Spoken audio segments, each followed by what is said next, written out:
Inés. Hola, jo sóc Samara. Hola, jo sóc Lucía.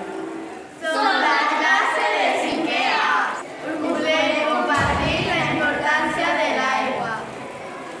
L'aigua és important, sempre elegant, que emet alegria al nostre dia a dia. L'aigua és pura com una figura, és tan fresca com la menta. Quan plou aigua, tu no refresques. L'aigua tenim que cuidar, perquè sense l'aigua tot s'acabarà. I utilitzem l'aigua perquè és important. Aquest poema representa l'important que és l'aigua, perquè sense l'aigua tot s'acabarà. Els animals, la roba, nosaltres morirem. Tot s'acabarà. Espereu I amb aquest Poema pugueu reflexionar i que Cuideu l'aigua.